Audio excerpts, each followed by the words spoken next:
Good afternoon, everyone.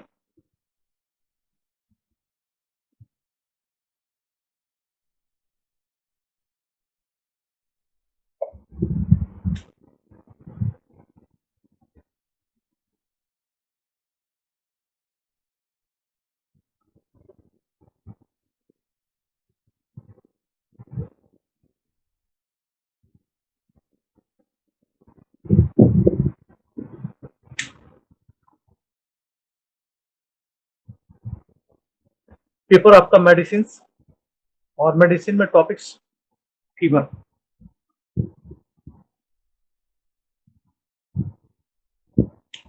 इसी को fever को हम लोग मेडिकली दूसरे रूप में भी यूज करते हैं, pyrexia.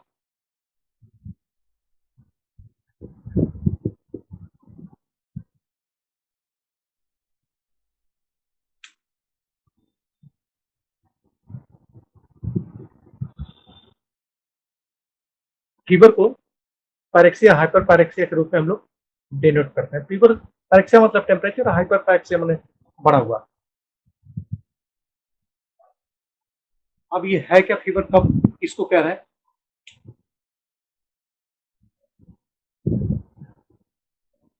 Body, it means persons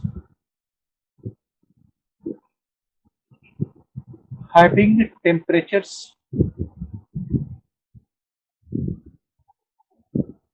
above normal range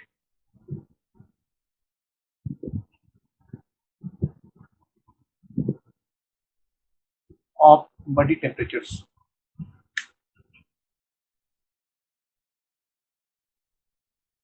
ये कह रहा है कि बॉडी मतलब एक पर्सन्स हैविंग टेम्परेचर्स, टेम्परेचर तो है ही, स्वाभाविक है, above normal range of body temperatures. Above normal range का मतलब होता है कि हमारा बॉडी का एक होम्योस्टेट में हम लोग आते हैं, तो एक नॉर्मल टेम्परेचर हम लोग का बॉडी का मेंटेन रहता है। उससे जब हम टेम्परेचर ऊपर जाने लगता है, उसको हम लोग पायरेक्सिया या फीवर के रूप में जानते हैं। Normal body temperature 96 degree Fahrenheit से लेकर 98.6 डिग्री फ़ारेनहाइट,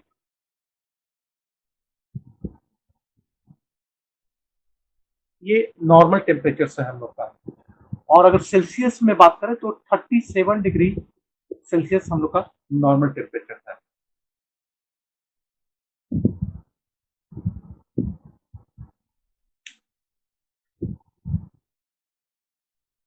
ये जो नॉर्मल रेंज की बात करें, ये 96 degree Fahrenheit to 98.6 degree Fahrenheit.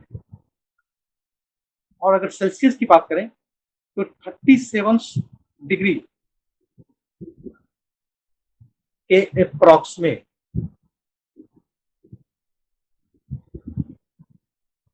ये रेंज के बीच में आ रहा है। अगर इससे ऊपर, इस नॉर्मल रेंज से टेम्परेचर जब ऊपर जाने लगता है, तो उसको हम लोग फीवर या पायरेक्सिया के अंदर में जानते हैं।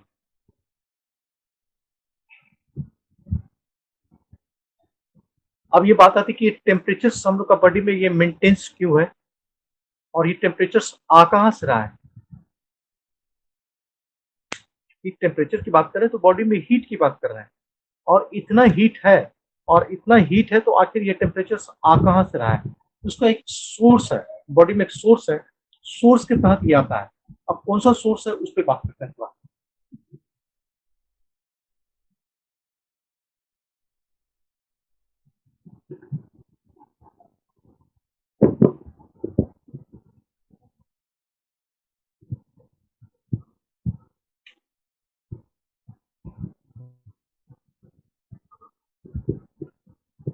सोर्स ऑफ टेम्परेचर्स,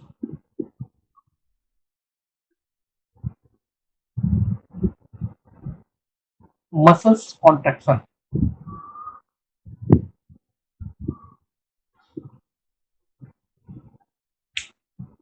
मसल्स जिस समय वर्क कर रहा था, या फिर सेलुलर मेटाबॉलिज्म, सेल जब डाइट का यूज कर रहा था इन प्रेजेंस ऑफ ऑक्सीजन, इन दो प्रोसेस से हीट का फॉर्मेशन हुआ, प्रोडक्शन हुआ, और ये हीट प्रोड्यूस होकर हमारे बॉडी टेम्परेचर में बाई थर्मल्स, ब्लड के द्वारा थर्मल्स ट्रांसडक्शन, एक जगह से दूसरे जगह ये ट्रांसपोर्ट होता रहता है, एक से दूसरे जगह ये मेंटेन करके चलता है।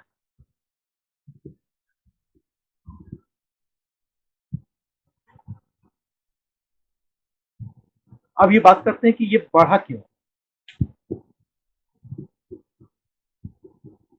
हाइपोथैलेमस हमारा बॉडी में सेंटर है ब्रेन में, ये मिड ब्रेन का पार्ट है हाइपोथैलेमस। ये टेम्परेचर रेगुलेटर,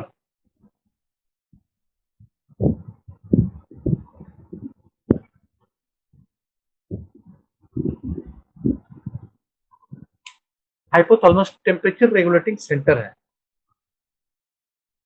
ये मेंटेन करके 96 degree Fahrenheit to 98.6 degree Fahrenheit तक मेंटेन करके रखता है via various metabolic process, nerves control, thermal control, कई प्रोसेस ये रोक के रखता है। लेकिन इन एनी एबनॉर्मलिटी,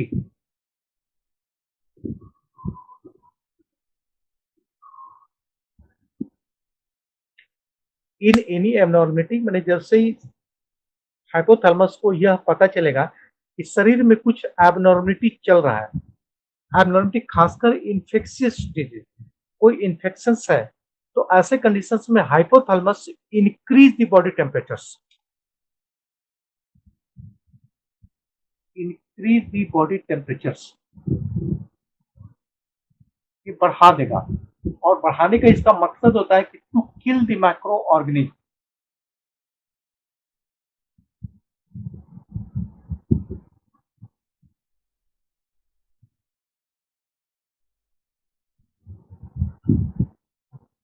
जैसे दूध को हम गर्म करते हैं, पानी को गर्म करते हैं, तो ठीक हाइपोथैलेमस सेम प्रोसेस में यह ऐसा सोच के करता है कि ये प्रोसेस से जब हम चलेंगे तो किल दी माइक्रो ऑर्गेनिज्म, ये माइक्रो ऑर्गेनिज्म फ्री कर लेंगे बॉडी को, और हाइपोथैलेमस धीरे धीरे धीरे टेम्परेचर को रेंज बढ़ाना शुरू कर देगा। जो नॉर्मल रेंज 98.6 मैक्सिमम हो गया, उस रेंज से ये ऊपर ले जाना शुरू करेगा। तो फीवर इसके वजह से, हाइपोथैलेमस की वजह से हो रहा है। और हाइपोथैलेमस से for prevention of the body, hypothalamus जो टेम्परेचर रेंज कर रहा है तो उसके पीछे उसका मकसद छुपा हुआ है। मकसद ये छुपा हुआ है कि बॉडी टेम्परेचर रेंज करके हम जो एबनॉर्मलिटी सामने आया उसको एज मच एज पॉसिबल खत्म कर लेंगे। इसी फंडामेंटल्स थिंक पर ये वर्क करता है।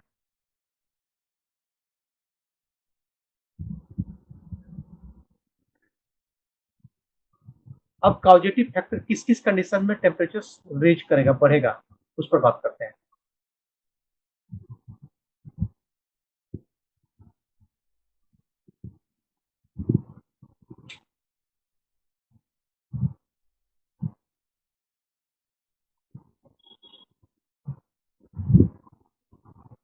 एटियोलॉजिकल फैक्टर्स, क्या क्या कारण फीवर बढ़ाने के पीछे हो सकता है।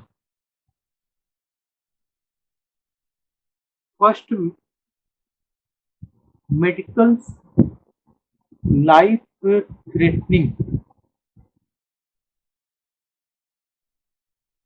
प्रॉब्लम, प्रॉब्लम से बेहतर होगा कंडीशंस।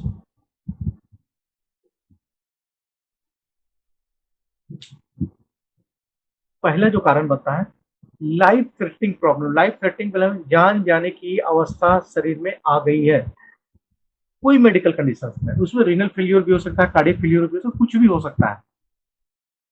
इस स्टेज में हाइपोथैलेमस टेम्परेचर को रेज कर देगा। ये सबसे फंडामेंटल्स जो बेसिक हाइपोथैलेमस का टेम्परेचर बढ़ाने का कारण है, ये मेडिकल कंडीशंस। इसके अलावा होता है नॉन सीरियस,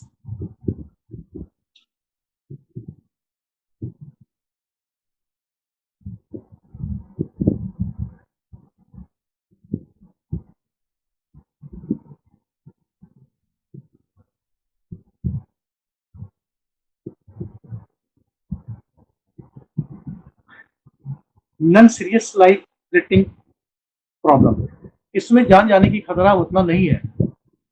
लाइफ थ्रेटनिंग में कैंसरेशन भी आ जाएगा, इसमें जान जाने की खतरा नहीं है, लेकिन कुछ एबनॉर्मलिटीज है, कुछ है, something is wrong in body.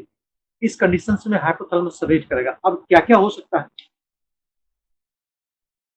इसके अंदर में जो बात करेंगे, सबसे अभी तो नॉर्मल बात करेंगे तो कोविड-19 इसको तो इंक्लूड कर लेना होगा, क्योंकि ये रोजमर्रा की दिनचर्या में ये आगे आ गया। कोविड-19 अभी एकदम से रिसेंट की बात करते हैं। Second influenza, second most common. और इन्फ्लुएंजा का अब टाइम आ रहा है दुर्गा पूजा के बाद से फरवरी तक इन्फ्लुएंजा का बहुत बड़ा प्रकोप रहता है। उसको कॉमन कोल्ड, ठंड लग गया,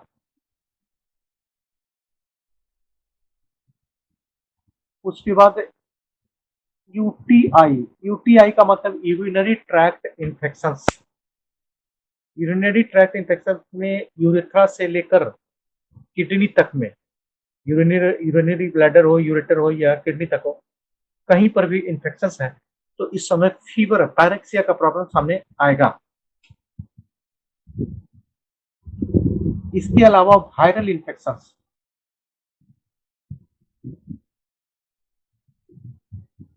चिकन पॉक्स मोस्ट कॉमनली।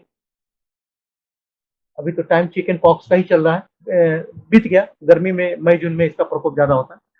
तो वायरल इन्फेक्शन, उसके बाद HIV हो गया, पोलियोमाइलाइटिस हो गया, ये सब सारे के सारे वायरल इन्फेक्शन, या क्या बोलते हैं उसको, जीबी सिंड्रोम, गुलियन बेरी सिंड्रोम, ये सब कंडीशंस में वायरल डिजीज है और सब में ये टेम्परेचर रेज करेगा।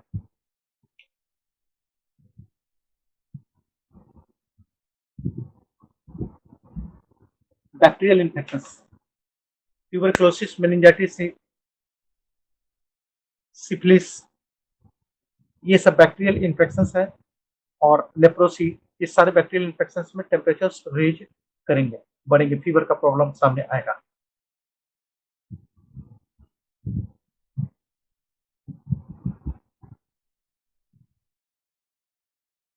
इसके अलावा non infectious conditions, non infectious मतलब जहां इन्फेक्शन नहीं है, वैस्कुलाइटिस, वैस्कुलाइटिस माने वेसल्स में इंफ्लेमेशन हो गया, connective tissues diseases, connective tissue disease में खासकर रूमेटॉइड अर्थराइटिस, जोड़ जोड़ में जिसको दर्द बोलते हैं, रूमेटिक फीवर, इसमें टेम्परेचर रेज कर जाएगा।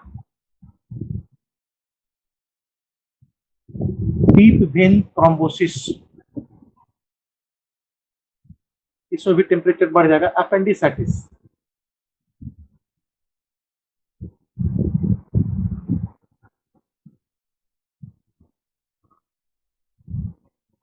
ये सब कुछ कंडीशंस हैं जहां पे टेम्परेचर बढ़ना शुरू हो जाएगा।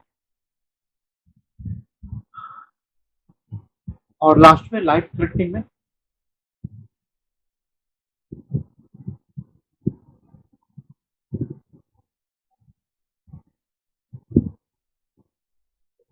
Cancer,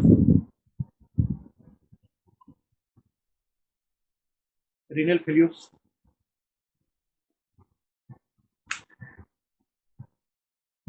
all of them are the causative factor of fever.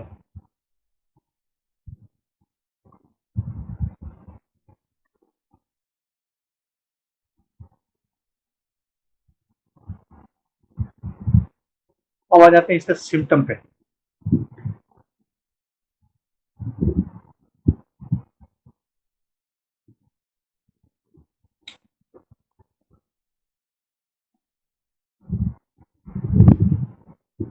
पहला तो raise body temperature,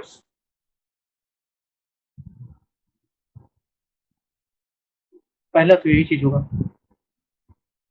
body temperature बढ़ गया। सेकंड, लॉस ऑफ एपेटाइट, भूख मर गया। लेथार्जी, सुस्त हो गया। स्लीपीनेस, स्लीपनेस के लगातार नींद आता रहेगा।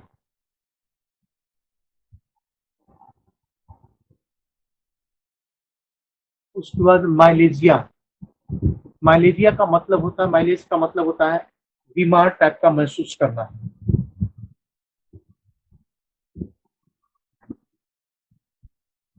सिकनेस बिहेव,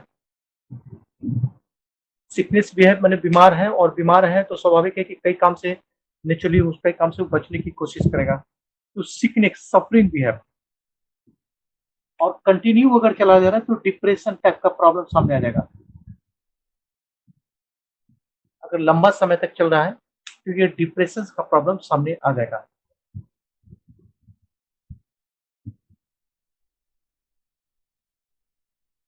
ये इतना कॉमन फीचर्स है, फीवर होगा तो इतना चीज सामने आएगा। अब इसमें बाकी जोड़ देते हैं, प्लस अदर सिम्टम ऑफ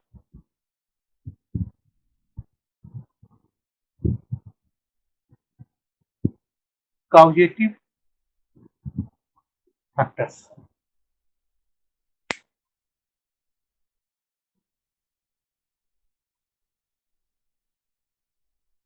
ये कॉमन फीचर है, यहां से लेकर यहां तक जो बात की है।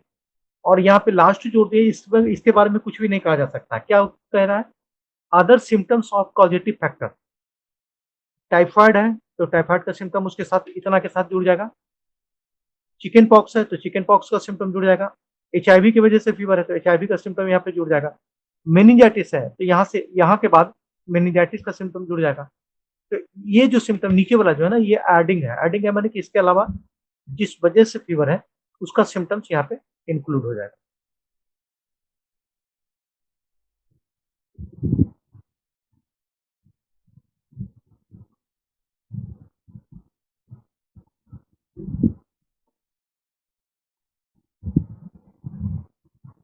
अब बात आता है इसको डायग्नोज कैसे करेंगे।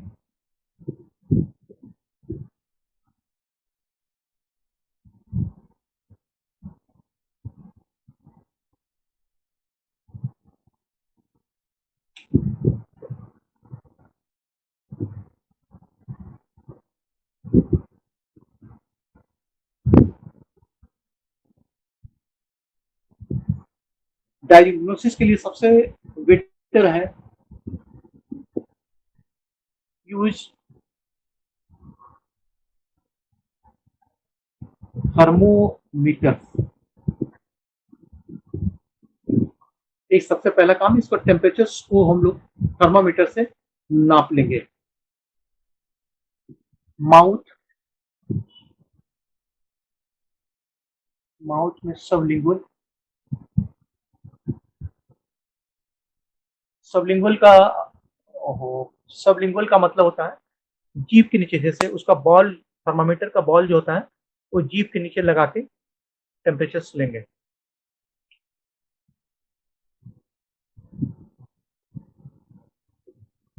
एक्जिला, एक्जिला मैंने आर्म के नीचे में टेम्परेचर लेंगे। दोनों के बीच में डिफरेंस रहेगा 1 डिग्री फ़ारेनहाइट का। अगर माउथ में 102 आ रहा है तो यहाँ पर एक्जिला में 101, 101 डिग्री फ़ारेनहाइट आएगा। तो दोनों के बीच में -1 डिग्री का करीब करीब आधा degree Fahrenheit to 1 degree Fahrenheit का डिफरेंस रहता है। तो मैक्सिमम हम लोग 1 लेके चलते हैं। उसके बाद रेक्टल, रेक्टल खासकर से इन्फेंट्स हो गया, टेटनस हो गया, डिसोरिएंटेड पर्सन हो गया, तो मुंह में नहीं लगा सकते हैं। मुंह में लगाएंगे तो क्योंकि ये ग्लास का है, कहीं वो दांत से तोड़ दिए तो जान चली जाएगी उनकी। मरकड़ी भी ले लेंगे, मरकड़ी तो बहुत बड़ा प्रॉब्लम करेगा। और साथ में टेटनस है, टेटनस में जॉ खुलेगा नहीं, और स्पाज्म हो जाता है, एकदम कड़ा हो जाएगा, तो ये सब में रिस्क है। तो यहाँ पे एक गीला या माउथ में नहीं लगा के रेक्टल रेक्टल सीट में इसको टेम्परेचर ले लेते हैं। इसके अलावा ईयर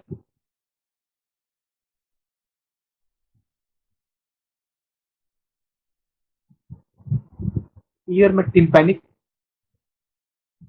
मैंने जो ईयर ड्रम है वहाँ का टेम्परेचर ले लेते हैं। कई बार फोरहेड का भी लेना पड़ सकता है। फोरहेड मैंने temporal,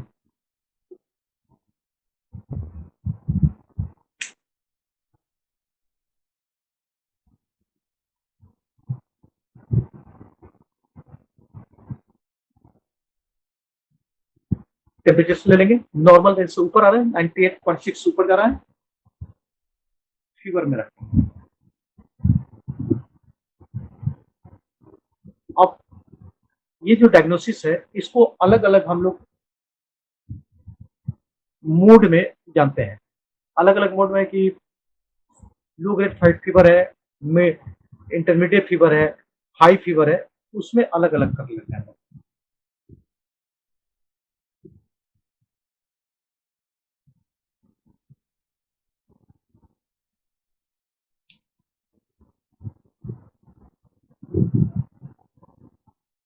low grade pyrexia,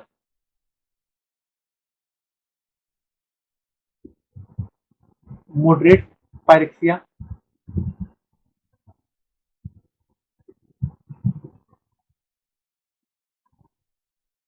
high pyrexia,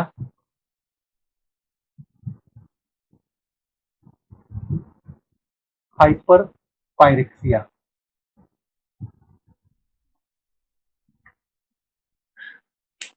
इसको अलग अलग हम लोग डिवीजन कर लेते हैं, कितना टेम्परेचर स्टैंडिंग हो रहा है मुंह में लगाने के बाद या एक्जिला में लगाने के बाद। मेनली तो यही दो जगह लेते हैं, ओरल में या फिर एक्जिला में। तो टेम्परेचर कितना आ रहा है, थर्मामीटर कितना शो कर रहा है, उसके आधार पर ये इसको डिवाइड कर दिए, कितना पार्ट में इसको हम लोग डिवीजन कर सकते हैं। इसमें आता है लो ग्रेड फीवर।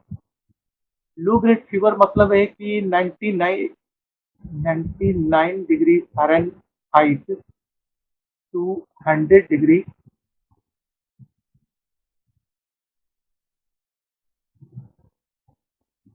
फ़ारेनहाइट, अगर इतना के बीच में है it is called low grade fever. Second आता है moderate, 100 degree Fahrenheit to 102 degree Fahrenheit, और कई बार 103 डिग्री फ़ारेनहाइट को भी लेके चलते हैं। कुछ लोग कुछ बुक 102 डिग्री तक को रखा है और कुछ किताब 103 डिग्री फ़ारेनहाइट तक रखा है। तो हम लोग यहाँ पे दोनों चीज मेंशन करनी है कि 100 डिग्री टू 103 डिग्री या 102 डिग्री फ़ारेनहाइट है तो मॉडरेट फीवर है, मॉडरेट पायरेक्सिया है। और हाई फीवर है ना 102 डिग्री फ़ारेनहाइट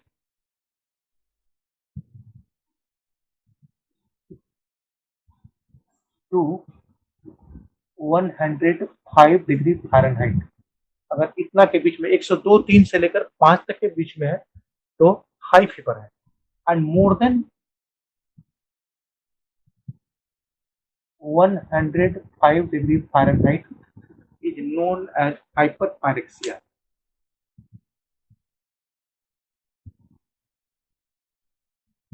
इससे ऊपर का फीवर है कॉल्ड हाइपर पायरेक्सिया।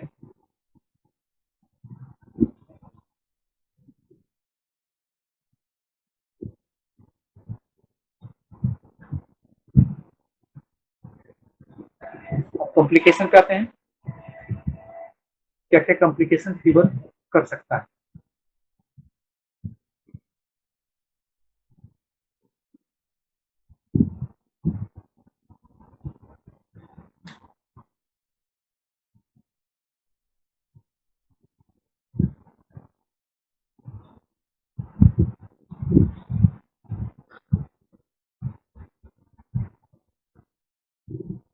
कन्वल्सन्स, कन्वर्सन का सीजर्स लाइक फीलिंग्स। अगर सीजर बोले, सीजर का मतलब की बात करें तो सीजर हुआ मिर्गी जैसा। तो ये जो कंपन है इस जंक्शन, ये कॉल्ड कन्वर्सन। कन्वर्सन का मतलब सीजरिंग लाइक अटैक। ये हो सकता है, हो जाएगा नहीं है, पक्का नहीं है। कॉम्प्लिकेशंस मैंने अगर हाई फीवर जा रहा है तो मे भी चांसेस है कि वहां पे सीजरिंग इफेक्ट सामने आ सकता है। राइगर कई बार बुखार हाई रहेगा और जाड़ा, अंदर से भीतर से जाड़ा महसूस होगा, ठंड, इक्वल राइगर और chill,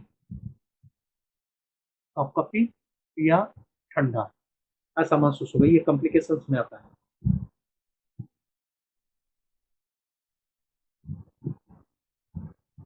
loss of consciousness,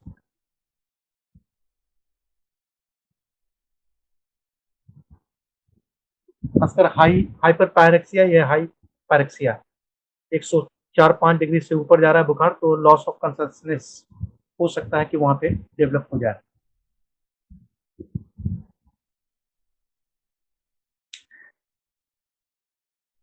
they are the complications of conversions fever.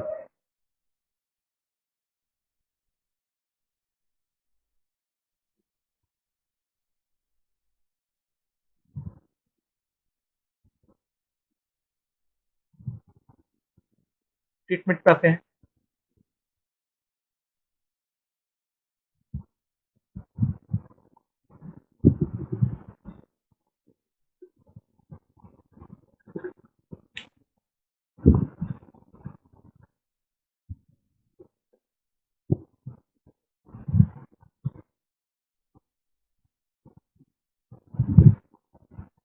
Antipyretic drugs, paracetamol.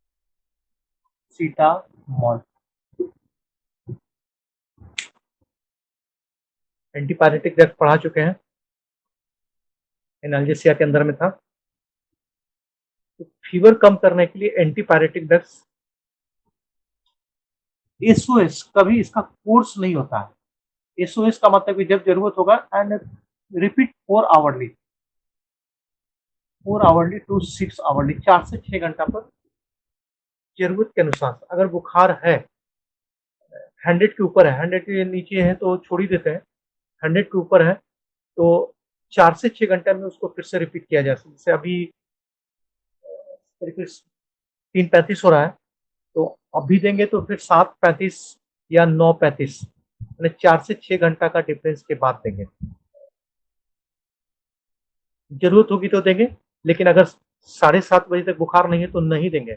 12 बजे बुखार चल रही है तो 12 बजे देंगे, तो नेसेसरी ड्रग्स में नहीं आ पाएंगे। Plus treatment of causative factor. Treatment of causative factors का मतलब है, इसका मतलब हुआ कि जिस वजह से बुखार है उसका ट्रीटमेंट देना है। वायरल है तो वायरल एंटीवायरल ड्रग्स, बैक्टीरियल तो एंटीबैक्टीरियल ड्रग्स, कैंसरेशन की वजह से है तो treatment of cancer, renal failure है तो ट्रीटमेंट ऑफ रीनल फेल्योर, तो कॉजेटिव फैक्टर का ट्रीटमेंट होगा।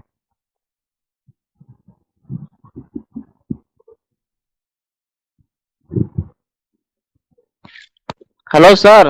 हाँ ये, सर एक चीज बताइए सर कि जैसे कोई भी दवा है, हाँ अगर कोई दवा दे रहा है, अगर उस दवा को हम चेंज करना है तो कितना देर में चेंज करना पड़ता है सर? जैसे दवा पैरासीटामोल का दे रहे हैं यही ना। जी, अगर पैरासीटामोल दे रहा है, हाँ अगर उस पर कोई काम जैसे नहीं किया तो? बाय द वे आप ये मेटासिन दिए किया है उससे नहीं सुना तो चेंज करना चाह रहे हैं यही ना। जी जी जी। देखिए ज्यादातर पैरासीटामोल 500 mg का ही आता है, पहले समझ लीजिए तब समझ में आएगा वो।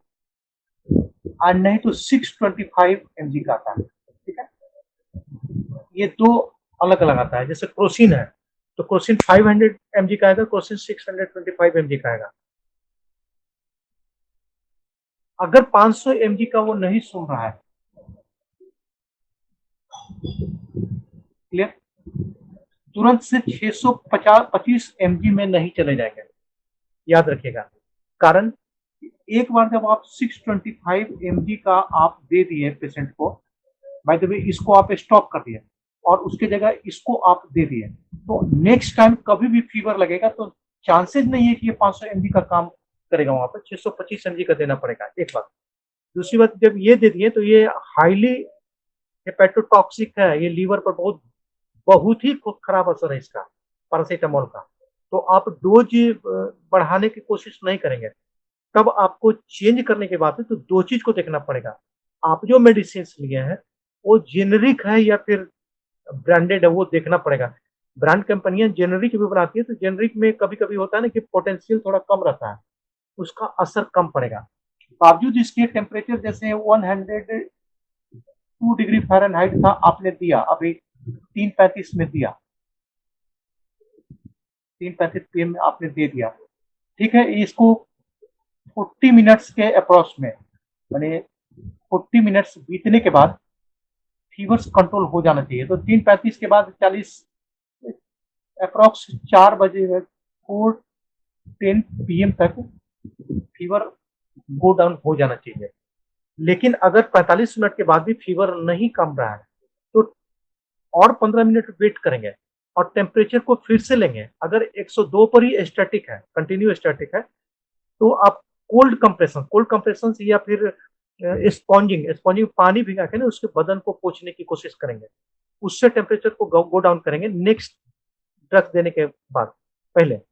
और उसके बाद भी नहीं कम रहा है तब आप दे सकते हैं, तब इसमें कुछ नहीं कर सकते, 2 आवर के बाद आप चेंज कर सकते हैं। लेकिन ये 40-45 मिनट, उसके बाद 1 घंटा वाट किए, नहीं कमा तो उसके बाद स्पॉन्जिंग करेंगे, स्पॉन्जिंग या फिर कोल्ड कंप्रेशन, ठंडा पानी से उसको पोंछेंगे, 1 घंटे तक वेट करेंगे। जब नहीं कमेगा तो सेकेंड 2 आवर के बाद उसको फिर से हम रिपीट कर देंगे। उसमें कुछ नहीं कर सकते, क्या कि हाई टेम्परेचर होगा सर, तो फिर। हाँ, पैरासीटामोल की जगह अगर कोई दूसरा टेबलेट दे रहा है तो फायदा नहीं कर रहा था, ठीक है। पैरासीटामोल की जगह क्या दिया, एनाल्जेसिक दीजिएगा। या कोई दूसरा टेबलेट सर अगर देते, अगर फायदा नहीं कर रहा है तो हमको पैरासीटामोल देना है, तो जो हम दवा जैसे अभी सुबह हम खिला दिए हैं कोई फायदा हाँ नहीं कर रहा है, तो अगर हमको हाँ, पैरासीटामोल देना है तो मतलब कितना देर गैप करेंगे सर? बताए तो कि पैरासीटामोल से अगर नहीं सूट कर रहा है जो आप दिए हैं तो 2 आवर्स के बाद इसको रिपीट दूसरे चेंज करके दूसरे दवा दे सकते हैं, या फिर दो आपको ये घंटा बदलना पड़ेगा, इसका पावर बदलना पड़ेगा। अगर उसके बाद भी नहीं सुनेगा तो पावर बदलना पड़ेगा। पैरासीटामोल तो आपको 500 mg खाम को हो जाता है सर। 625 mg पर जाना पड़ेगा फिर। नहीं, पैरासीटामोल से सर तो बुखार तो ठीक हो ही जाता है, जैसे कह रहे जैसे कोई दूसरा टेबलेट दे रहा है वो अच्छा टेबलेट नहीं है। पैरासीटामोल तो टेम्परेचर से गिरेगा ही। वो तो सर बढ़िया टेबलेट है जान रहे हैं, लेकिन अगर कोई दूसरा लोकल टेबलेट दे रहा है वो तो फायदा उदा कर नहीं रहा है, मैं तो वही उसके जगह पर हम पैरासीटामोल देना चाह रहे हैं, तो एक 2 घंटा बार फिर सर। से एक बार फिर से रिपीट कीजिए, क्या बोलना चाह रहे हैं। सर जैसे फीवर है, ठीक है, हाँ, 10 बजे उसको दवाई कोई खिला दिया है, पैरासीटामोल की जगह कोई दूसरा टेबलेट खिला दिया, ठीक है।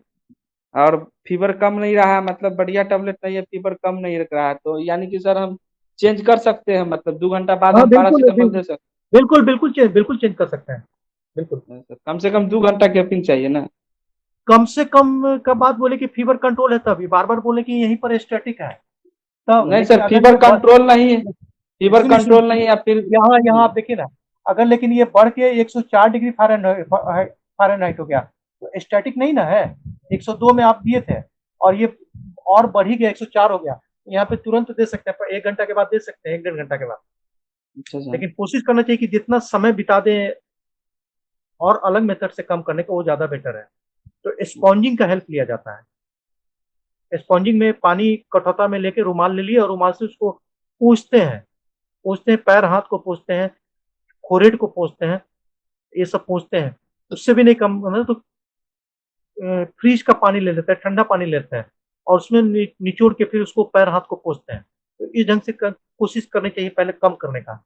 उसके बाद भी नहीं सुना तो मेडिसिन देते, तो फिर कोई उपाय नहीं है। हेपेटोटॉक्सिक जब होगा तो देखा जाएगा, लेकिन ये जो बढ़ रहा है ना उसको तो रोकना होगा ना। ठीक है। लेकिन एटलीस्ट 45 मिनट तो वेट करना पड़ेगा।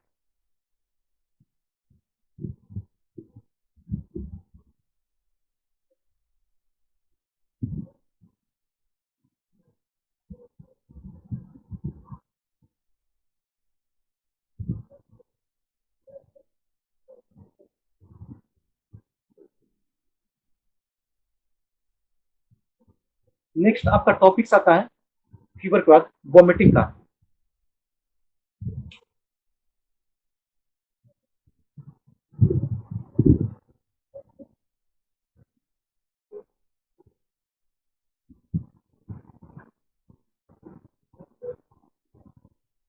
वॉमिटिंग कह किसको रहे, ये शब्द इस्तेमाल किस चीज के लिए कर रहे हैं? द फोर्सफुल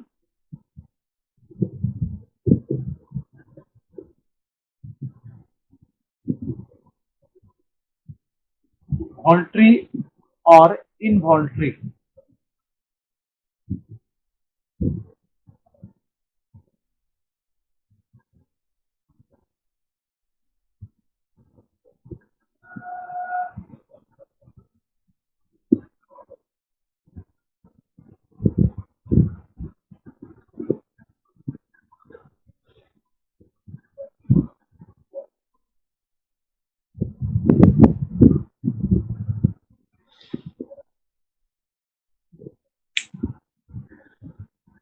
एक एक शब्द को देखना पड़ेगा।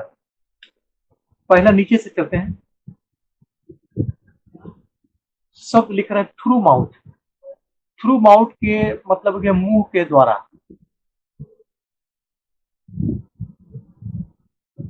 ये पहला बात आ गया, मुंह के द्वारा क्या कर रहे हैं? फोर्सफुल। फोर्सफुल का मतलब है कि जबरदस्ती, ताकत लगाकर। क्लियर? वॉलंटरी या इनवॉलंटरी। नेक्स्ट शब्द आता है वॉलंटरी। वॉलंटरी का मतलब होता है ऐच्छिक, इच्छा से। एंड इनवॉलंटरी अनिच्छा। सबको एक एक वर्ड को जोड़ लेते हैं, नीचे से जोड़ते हैं। मुंह के द्वारा ताकत लगाकर, या तो अपनी इच्छा से, या आपकी इच्छा नहीं है तभी अनिच्छा से। Empty of stomach. इम्प्टी का मतलब है खाली करना। क्या खाली कर रहे हैं? तो स्टोमक। तो स्टोमक को खाली करवाया जा रहा है जबरदस्ती, फोर्सफुली बने जबरदस्ती। वॉलंटरी। वॉलंटरी का मतलब आप अपनी इच्छा से कर रहे हैं, या फिर अनिच्छा माने आप नहीं चाह रहे हैं फिर भी शरीर उसको खाली करवाएगा। तो voluntary and involuntary. Throwing up, अगर और भी इजी कर, थ्रोइंग अप माने फेंक देना मुंह से। क्या फेंक देंगे? तो स्टोमक में जो कंटेंट है उसको मुंह के द्वारा फेंक दे रहे हैं। इस कंडीशंस को, मेडिकल कंडीशंस को हम लोग वोमिटिंग के नाम से जानते हैं। लेकिन यहीं पर वोमिटिंग के साथ है, हालांकि आपके सिलेबस में नहीं है, लेकिन एक शब्द और आ जाता है नौजिया। कई ऐसा डिजीज है जिसमें नौजिया रहेगा, आपको पढ़ने को मिलेगा। Nausea vomiting, nausea vomiting. Sir सवेरे पर ब्रश करते टाइम हो जाता है इनवॉलेंट्री हुआ सर। सवेरे में? सर सवेरे पर जैसे ब्रश करते हैं सर, हाँ, उस समय जीविया करते टाइम सर कभी कभी उल्टी जैसा रिफ्लेक्शन मन बात होता है। करेंगे। आज समझ गए, आ जाएगा, बात आएगा आपका, चर्चा करेंगे उस पर। पहले इसको, खाली इसको पहले डेफिनेशन समझिए। आप उस समय वोमिटिंग नहीं करते हैं, उस समय नौजिया करते हैं। इसीलिए बोले थे कि ये शब्द बार बार आएगा, और कई डिजीज के सिम्टम में ये नौजिया आएगा। अभी जो बात कर रहे हैं ना, वो भी ब्रश करते समय वोमिट थोड़ी करते हैं, वोमिटिंग जैसा फीलिंग करते हैं। तो वहां वोमिटिंग नहीं, वहां पे नौजिया शब्द आपको बोलना होगा। ये नौजिया क्या है इसको समझिए पहले। नौजिया कहता है कि नॉट इम्पिटिंग द स्टोमक, पेट को खाली नहीं किया जा रहा है, but are the tendency of vomiting. Tendency of vomiting का मतलब एक उबकाई आ रहा है कि अब निकल जाएगा कि तब निकल जाएगा, ऐसा फोर्सफुल एक्सर्ट लगाया जा रहा है शरीर के द्वारा आपके नहीं चाहने से, लेकिन बावजूद इसके इम्प्टी, पेट खाली नहीं होगा, मतलब कि मुंह से कुछ निकल कर नहीं आएगा। तो उस कंडीशंस को, मेडिकल कंडीशंस को हम लोग नोजिया के नाम से जानते हैं। और ये जो ब्रशिंग के टाइम का अच्छा एग्जांपल दे दिए, ब्रशिंग के टाइम जो कर रहे हैं ना, ये वोमिटिंग नहीं है, ये नोजिया है। एक भी बार ऐसा बता दीजिए जिसमें आप वोमिट कर दिए हो ब्रश करते समय, एक बार भी नहीं हुआ होगा। हाँ, उबकाई जैसा नोजिया का टेंडेंसी आने लगा होगा। अब जैसे जैसे आगे बढ़ेंगे ना, जिसका पीछे कारण सामने आने लगेगा। दोनों में कोई डिफरेंस ज्यादा नहीं है, डिफरेंस इतना ही है कि एक में कंटेंट बाहर आ जाएगा, वोमिटिंग, एक में कंटेंट बाहर नहीं आएगा, नोजिया। सर यदि नौजिया किसी में थोड़ा थोड़ा तो कुछ निकल ही जाता है सर। ना, नहीं निकलेगा, नहीं निकलता, नोजिया में निकलता एक आध, जैसे गैस्ट्रिक जूस है ना, गैस्ट्रिक जूस कभी जी। कभी निकल जाता है। अगर निकल गया तो वोमिटिंग हो गया। अगर माउथ से निकल गया तो नोजिया नहीं हुआ, वोमिटिंग हो गया तब तो सब तो सर बदल देना लार पड़ेगा। जैसा निकलता है सर, लार जैसा निकलेगा ये सर। लार नहीं निकलता है भाई, गैस्ट्रिक जूस जूस निकलता है। पेट में जो गैस्ट्रिक जूस है ना, वो निकलता है। अगर माउथ से कुछ निकल गया तो ये नोजिया नहीं हुआ, ये वोमिटिंग हो गया। बदल देना पड़ेगा ना, सबको बदल देना पड़ेगा। बोल तो रहे कि दोनों में डिफरेंस बस इतना ही का है कि मुंह से आ गया वोमिटिंग, मुंह से नहीं आया नोजिया। सब बदल देना पड़ेगा, वोमिटिंग बोलना पड़ेगा, नोजिया नहीं बोलेंगे आप। उसी पर तो दोनों में डिफरेंस ही है, बाकी सब चीज तो एक ही है। गैस्ट्रिक जूस आता है, सलाइवा नहीं है। सलाइवा कहां से आएगा? Saliva, salivary gland oral cavity में होता है, पेट में थोड़ी होता है।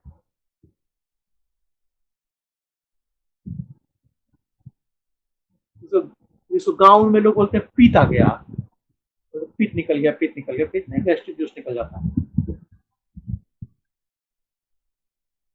पीत बोलते हैं बाइल्स को। बाइल्स कहां से आएगा? बाइल्स तो डिओडेनम से जुड़ा होता है, और डिओडेनम और स्टोमक के बीच में स्पिंक्चर होता है, इसको लॉक किया रहता है कि डिओडेनम से कंटेंट निकल के स्टोमक तक ना जाए। आएगा कहां से?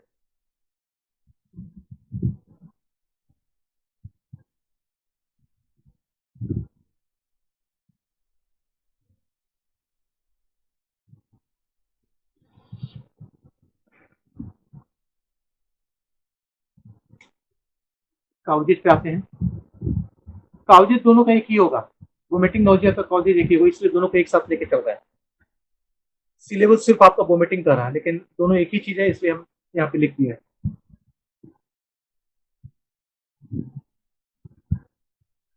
It is not the disease,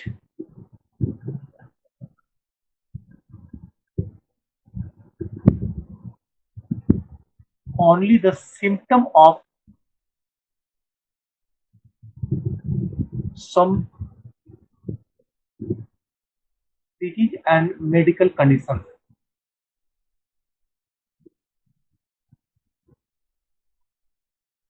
जैसे जॉन्डिस को डिजीज नहीं था, वो एक सिम्टम था। हिपैटिक मैंने लीवर में कुछ होने वाले चेंज को डिनोट कर रहा था। ठीक उसी तरह से ये जो है नोजिया या वोमिटिंग, ये डिजीज नहीं है, बीमारी है ही नहीं। ये वास्तव में होने वाले चेंज, कोई डिजीज में जो सिम्टम्स आ रहा है उसको रिप्रेजेंट कर रहा है, या फिर स्टोमक गैस्ट्रिक ट्रैक्ट, जो गैस्ट्रोइंटेस्टाइनल ट्रैक्ट है, उसमें कोई एबनॉर्मलिटीज है, कोई फिजियोलॉजिकल डेफिसिट है, उसको ये रिप्रेजेंट कर रहा है। ये डिजीज में नहीं आता है। As like jaundice, it is only the symptom of some disease, कुछ डिजीज या फिर कुछ मेडिकल कंडीशन को रिप्रेजेंट कर रहा है। सेकेंड, ठीक है, रिप्रेजेंट कर रहा है, बात सही है, लेकिन आखिर कुछ तो कारण होगा होने का। तो किस किस कंडीशंस में होता है वो बता रहे हैं। एकदम इजी से चलते हैं। मोशन सिकनेस,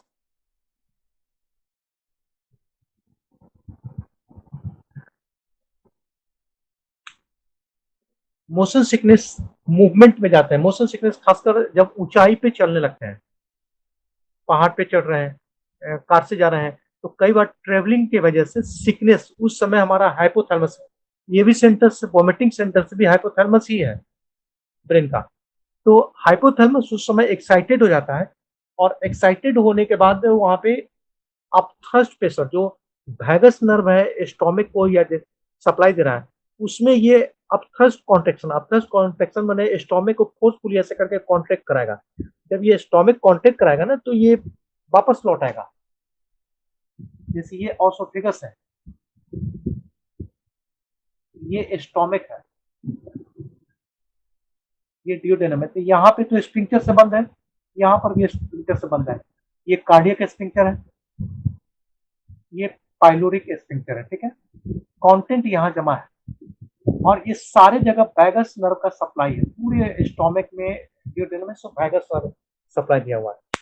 अचानक से इसको स्टिमुलेशन आ गया वैगस नर्व को कि कॉन्ट्रैक्ट कराइए, तो ये जो मैसेज देगा, जैसे हम अभी फिंगर को कॉन्ट्रैक्ट करा रहे हैं तो अपनी मर्जी से थोड़ी करा रहे हैं, ये बाउंड्री हम सोच रहे हैं, उसके आधार पर हमारा ये क्या कहते हैं, ये 1.5 फिंगर अल्नर नर्व, ये 3.5 फिंगर मीडियन नर्व, ये दोनों एक्साइटेड होकर इसको कॉन्ट्रैक्ट करवा दे रहा। तो मैं हम हाथ को ऐसे करके मुट्ठी बांध रहे हैं।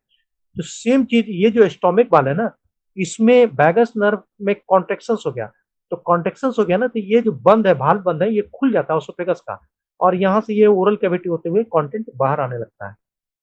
ये मोशन सिकनेस का डिफॉल्ट है, कई लोगों में, सब में नहीं होता, 10% लोगों में मोशन सिकनेस है, खासकर पहाड़ी एरिया में गाड़ी उड़ी से चलने लगते हैं या बस के सफर में उनको वोमिटिंग टेंडेंसी होगी। एकदम सबसे सिंपल चीज को लेके पढ़ते हैं। सेकंड पे आते हैं।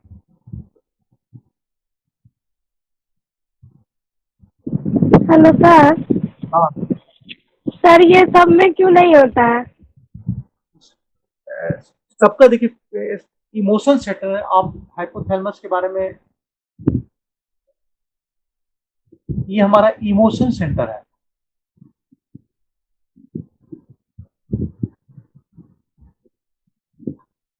थर्मल रेगुलेशन सेंटर है।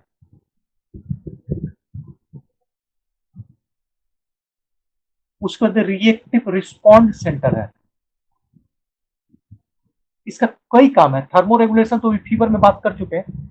रिस्पॉन्ड सेंटर का मतलब है कि आप, लगता है आप ही लोग से बहस हुई थी ना एक बार, आप लोग कुछ बोल दिए थे, हम गुस्सा में हम क्लास छोड़ दिए थे। तो रिस्पॉन्ड सेंटर ये भी हाइपोथैलेमस हमसे करवाया कि आप बोले तो हम क्लास क्विट कर लिया। तो रिस्पॉन्ड सेंटर, साथ में बोलता है इमोशनल सेंटर। इमोशनल सेंटर का मतलब है भावनात्मक और होने वाले माइन्यूट सेंसिटिव चेंज। ये कई लोगों में ये इमोशन सेंटर सबका डिफर है। हमारा आपसे अलग होगा, आपका अपने भाई बहन से अलग होगा, तो सबका अलग अलग होता है। तो उसी ढंग से कुछ पर्सन है ना, वो हाइपर सेंसिटिव होते हैं। जो चेंज हो रहा है ना, जो एल्टीट्यूड का चेंज हो रहा है, तो या फिर मोशंस जो गति का परिवर्तन हो रहा है ना, उसके प्रति ये हाइपोथैलेमस बहुत सेंसिटिव होता है कुछ लोगों में। तो वहां ये रिस्पॉन्ड करता है। रिस्पॉन्ड का मतलब है कि जब हम एक्साइटेड हो रहे हैं तो कुछ बॉडी में रिस्पॉन्ड देंगे। तो रिस्पॉन्ड में कई तरह का देता है। उसमें नर्वसनेस, घबराहट होने लगेगा उसको, टैकीकार्डिया, उसमें हार्ट रेट उसका बढ़ने लगेगा, सांस तेज चलने लगेगा। उसमें एक यह भी आता है ना कि वैगस नर्व को भी स्टिमुलेट कर देता है। वैगस नर्व को स्टिमुलेट होगा ना तो ये वोमिटिंग का टेंडेंसी डेवलप कर जाएगा। एक चीज और जान लीजिए, हाइपोथैलेमस के साथ हमारा मेडुला ओब्लांगाटा है। मेडुला ओब्लांगाटा है, ये हाइंड ब्रेन का पार्ट है। मेडुला ओब्लांगाटा हमारा कार्डियक सेंटर है, रेस्पिरेटरी सेंटर है, मतलब कि हार्ट का बीटिंग, चलना, सांस ले रहे हैं छोड़ रहे हैं, ये यहीं से कंट्रोल होता है। क्लियर। साथ में वैगस नर्व जो स्टोमिक तक आया, ये भी मेडुला ओब्लांगाटा से ही निकलकर बाहर आता है, उसी को टच करते हुए निकलता है। तो हाइपोथैलेमस जब cardiac centre and respiratory centre को स्टिमुलेट करेगा, उसी समय वैगस भी स्टिमुलेट हो जाता है। कि हम गुस्सा होंगे, क्लास ले रहे हैं, गुस्सा होंगे, तो एक स्टूडेंट, दो स्टूडेंट की वजह से हो सकता है, लेकिन उस समय सुनना सबको पड़ेगा थोड़ा थोड़ा। तो इसको ऐसे इजी समझते हैं। तो ये सेंटर जब स्टिमुलेट होगा ना तो वोमिटिंग टेंडेंसी आएगा। तो सब पर्सन का अलग अलग सेंसिटिविटी होती है, उसी पर निर्भर करता है। तो बहुत इसका रेशियो बहुत कम है, 8 to 10% के बीच में ही ऐसे लोग हैं जिनको वोमिटिंग टेंडेंसी डेवलप करती है। हेलो सर, ये हाँ। ठीक नहीं होता है? नहीं, देखो ये जो ये प्रॉब्लम है ना, तो उसको खुद से उसको इससे जूझना पड़ेगा का मतलब होता है कि जिस समय ट्रैवलिंग उनको डिसाइडेड है कि आज ट्रैवलिंग हमको जाना है, 100 किलोमीटर दूर जाना है, तो सुबह में उनको लाइट डाइट, एकदम हल्का खाना लेना होता है कि पेट जितना पेट भरा रहेगा उतना ज्यादा इनको ये प्रॉब्लम आएगा। तो पेट खाली रखते हैं, पानी पेट भर नहीं पीते हैं, बोतल में रख लेते हैं, थोड़ा थोड़ा थोड़ा थोड़ा करके पानी लेते हैं। ये सेंसिटिविटी रिएक्शन है, इसमें नींबू पानी रख लेगा बोतल में सर, नहीं होगा? थोड़ा थोड़ा थोड़ा थोड़ा थोड़ा नींबू थोड़ा पानी सर लेगा था। उसको सिप करना है कि अभी पी लिए, फिर 20 मिनट के बाद फिर 1-2 घूंट पी लिए, ऐसे करके। पेट में जैसे ही भरा रहेगा तो वोमिटिंग टेंडेंसी बढ़ेगा, तो उसको उसके साथ एडजस्ट करना पड़ता है। बस में दिक्कत है तो फिर ट्रेन का सफर करना होता है, कई लोगों को प्लेन में ये प्रॉब्लम होता है, तो उसके साथ उनको एडजस्ट करना पड़ेगा, इसको चेंज नहीं कर सकता है। चेंज कीजिएगा तो फिर आपको ये लेना पड़ेगा एंटीमिक ड्रग्स, वोमिटिंग रोकने के लिए खा के निकलना पड़ेगा, लेकिन उसका इफेक्ट भी होगा। इफेक्ट ये होगा कि नींद आएगा, लेथार्जी होगा, कई उसका सामने आएगा प्रॉब्लम, उसके साथ एडजस्ट करना होगा। सर कौन सा टेबलेट आता है? हाँ, टेबलेट कौन सा नाम? वेंडम वगैरह किस लिए है? वेंडम एक सिंपल टैबलेट वेंडम रख लेना है, वो गैस्ट्राइटिस में भी काम आ जाएगा, इसमें भी काम आ जाएगा। लेकिन कोशिश करना है कि टैबलेट की जगह ना जो हमारा दिनचर्या है उसमें परिवर्तन कर लेंगे, पेट भर खाना खाना ही नहीं है, पास में रखेंगे, थोड़ा थोड़ा देर में, आधा घंटा 1 घंटा में एक बिस्किट 2 बिस्किट या 1 रोटी 2 रोटी खा लेंगे, बात खत्म हो गई। पेट भर के नहीं चलना है किसी भी हालत में।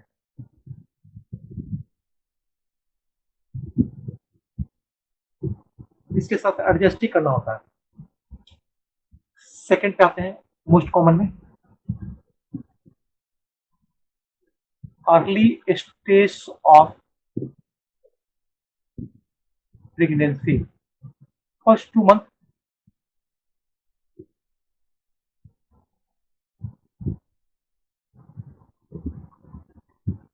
ये तो हमको लगता है कि 50% to 90% प्रेग्नेंट लेडी में होगा। अर्ली स्टेज ऑफ प्रेगनेंसी, शुरू का 2 महीना 50 से 90% होता है, ऐसे लोगों में होता है।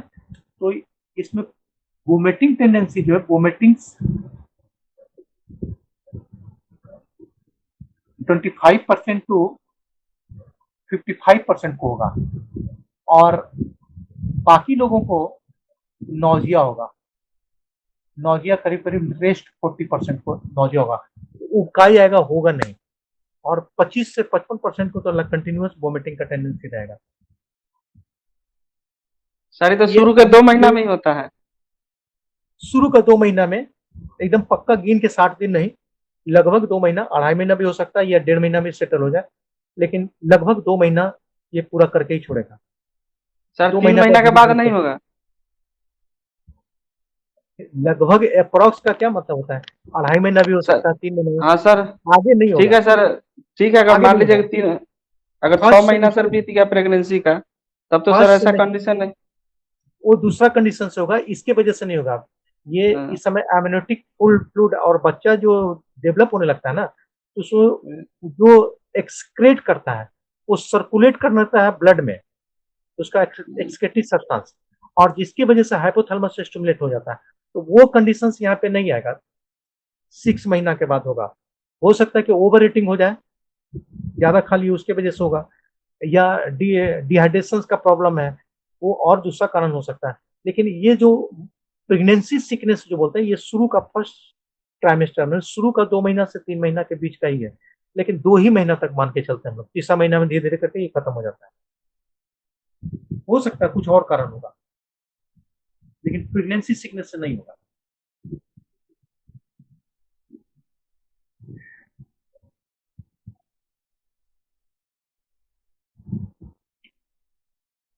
Third, medications. Hello sir, 2-3 month के बीच में ऐसा क्या होता है जो वोमिटिंग होता है? प्रेगनेंसी में यस सर। बताए ना कि प्रेगनेंसी के केसेस में जब फीटस डेवलप करता है ना, ये मान लेते हैं ये यूट्रस है,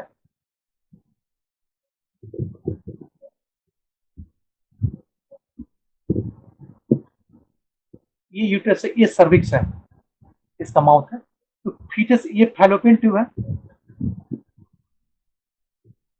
सपोज दैट कि बच्चा इधर से ओवुलेशन हुआ और यहीं पर ये डेवलप किया, इस जगह पे, या इधर से कहीं पर डेवलप किया, तो डेवलप किया ना, तो मदर के प्लेसेंटा से ये ब्लड को लेता है, ये फीटस डेवलपमेंट है और ये प्लेसेंटा है।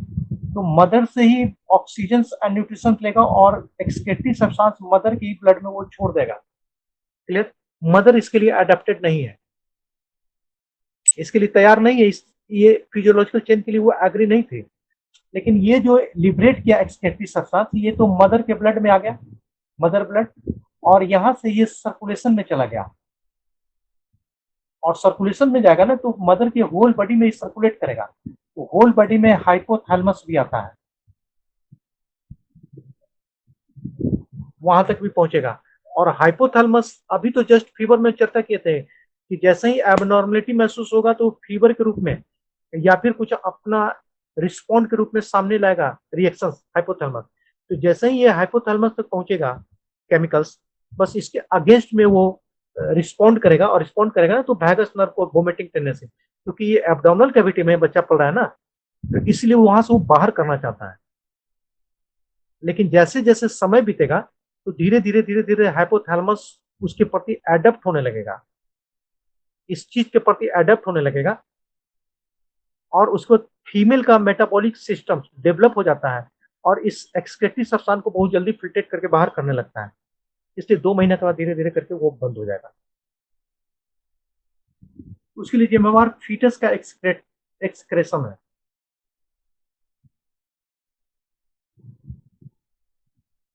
थोड़ा सा रेस्ट लीजिए, फिर आगे बात करते हैं।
आगे बात करते हैं।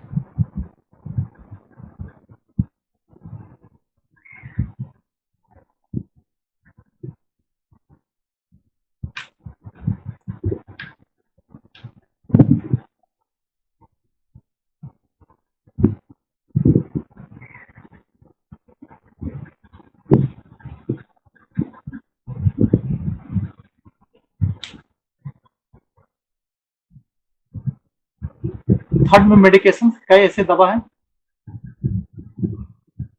जिसमें malarial drug, anti malarial drug शामिल है। ये वोमिटिंग क्रिएट करेंगे। इंटेंस पेन, इंटेंस पेन का मतलब कि जरूरत से ज्यादा अगर दर्द है, उस दर्द की अवस्था में भी हाइपोथैलेमस एक्साइटेड होगा और ये वोमिटिंग या नॉजिया टेंडेंसी सामने आएगा।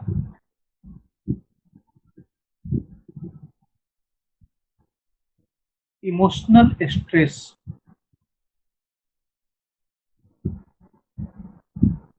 खासकर फियर, डर की अवस्था में, इमोशनल स्ट्रेस में खासकर डर की अवस्था में, खुशी की अवस्था में तो नहीं, भय की स्थिति में ये होगा। उस पर डिजीज ऑफ गोल ब्लैडर,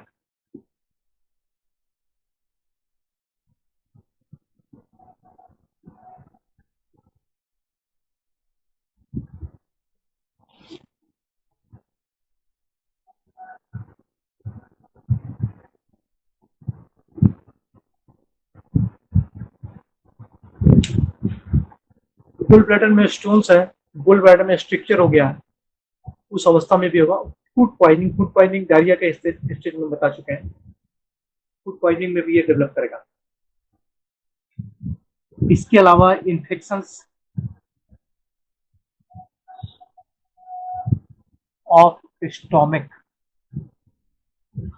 या बैक्टीरियल इन्फेक्शन हो, प्रोटोजोअल इन्फेक्शन हो, या वायरल इन्फेक्शन हो। अगर स्टोमक इन्फेक्शन है तो वोमिटिंग टेंडेंसी सामने आएगा। उसके अलावा आता है heart attack,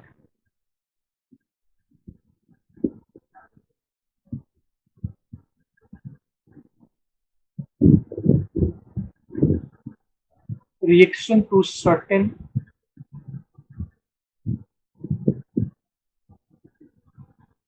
smell and food,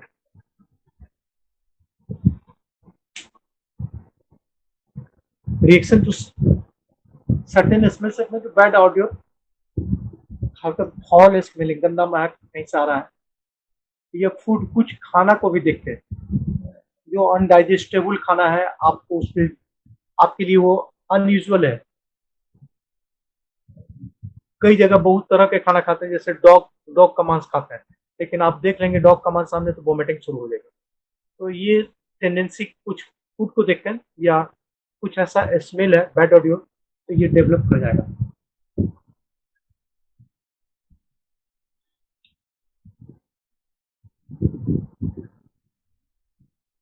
brain tumour,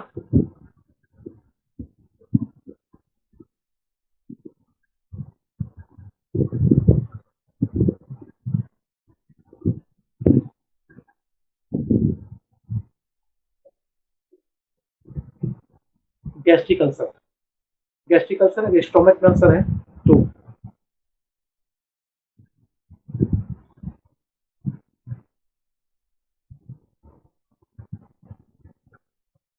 some form of cancer, कुछ कैंसर, खासकर uterine cancer, abdominal cancer, intestinal cancer, इस कैंसर में भी ये डेवलप करेगा।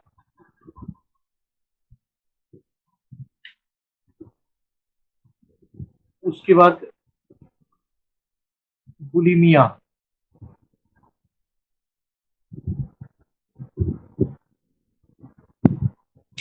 बुलिमिया बहुत कॉमन डिजीज है, खासकर फीमेल में ये ज्यादा प्रॉब्लम है। बुलिमिया का मतलब होता है साइकोलॉजिकल स्ट्रेस, कि हमको कम करना है, वेट को कम करना है, वजन को कम करना, मेरा वेट बढ़ गया है, तो उसके लिए वो फिर इस पे चले जाते हैं, डाइटिंग पे आ जाते हैं। डाइटिंग पर आ जाते हैं ना, उसके बाद अगर उसको खाना दिया जाए, अगर कहीं पर खा लेते हैं तो उनको ऐसा लगता है ना कि हम जरूरत से ज़्यादा ईटिंग कर लिए हैं, और साइकोलॉजिकल स्ट्रेस उनके अंदर पैदा होता है, और बुलिमिया, जिसको बोलते हैं बुलिमिया, उसके बाद ये वोमिट करके उसको निकाल देंगे। तो बुलिमिया कोई डिजीज नहीं है, साइकोलॉजिकल इलनेस है।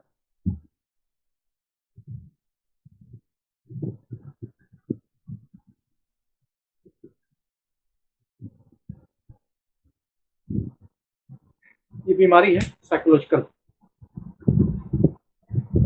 इसके अलावा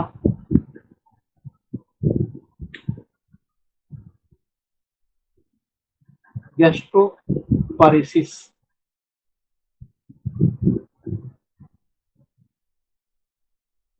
पैरेसिस का मतलब है पैरालिटिक सिम्टम्स। वो अभी स्लो, माने कंप्लीट पैरालिसिस नहीं, अनकंप्लीट, इनकम्प्लीट पैरालिसिस।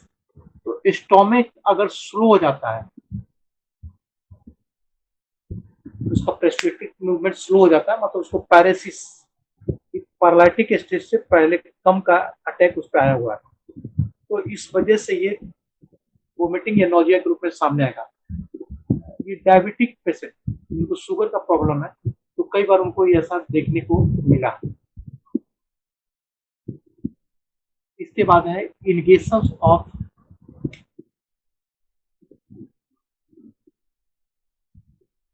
टॉक्सिन्स,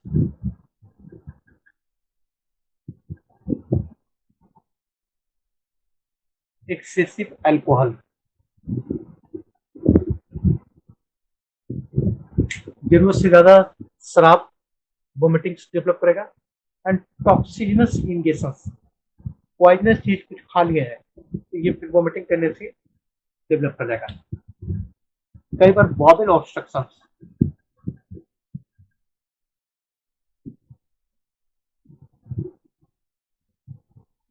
और कॉमन इन अपेंडिसाइटिस।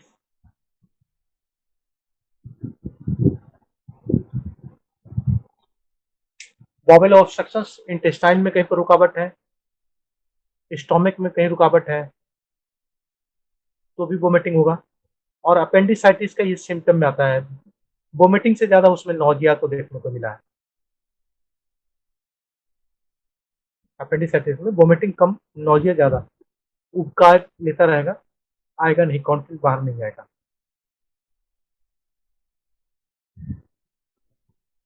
कई लोगों को फूड एलर्जी,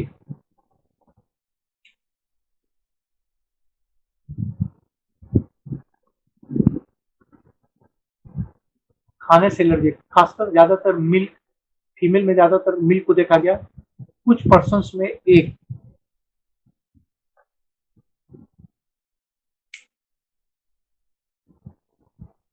ये दोनों वोमिटिंग टेंडेंसी डेवलप कराते हैं जिनको एलर्जी है। इसके अलावा कई बार हाई फीवर, इस कंडीशन में देखा गया। समटाइम्स सिम्टम ऑफ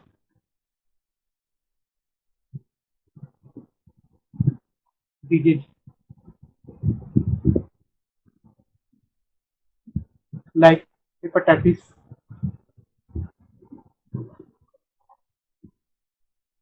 मलेरिया,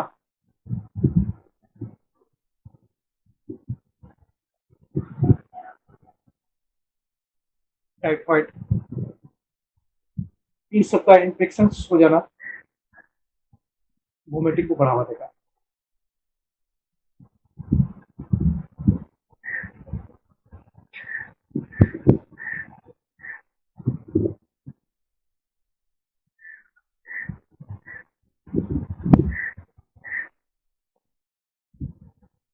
यहाँ तो कुछ पूछना है तो पूछ सकते हैं। Hello sir. हाँ बोलिए। सर फूड एलर्जी से रसेस भी होता है क्या? वो किस रूप में आएगा कहना मुश्किल। अगर एलर्जी है तो ये एंटीजन एंटीबॉडी का या इम्यूनिटी रिस्पॉन्ड रिएक्शंस के अंदर में आता है, उसमें एलर्जिक में ये कुछ नहीं कर सकते हैं। ये वोमिटिंग के रूप में हो सकता है, ये बिल्कुल इसको क्या बोलते हैं, जो रैसेस, रैसेस सर। हाँ रैसेस के रूप में हाँ आ सकता है बिल्कुल।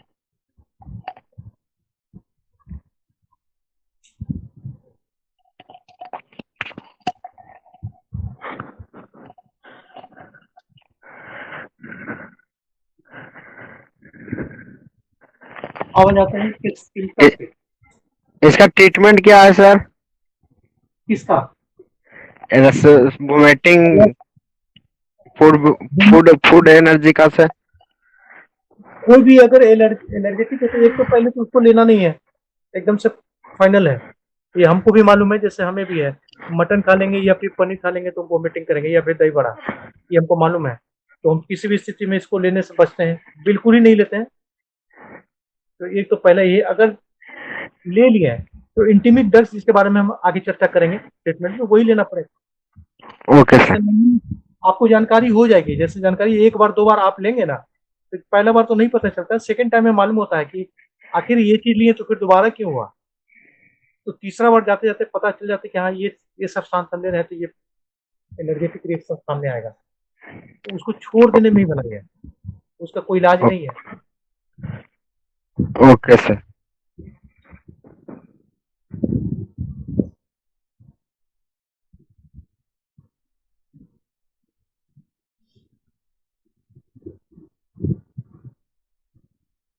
कॉम्प्लिकेशन डिहाइड्रेशन,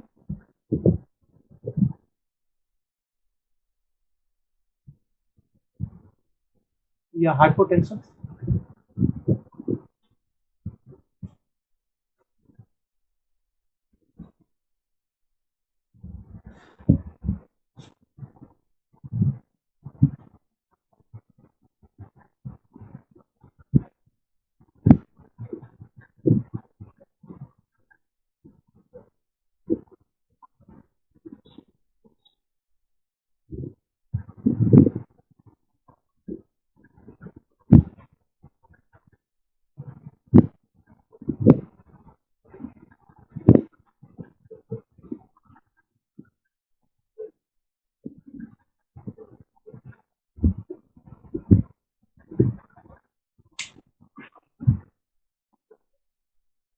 डिहाइड्रेशन,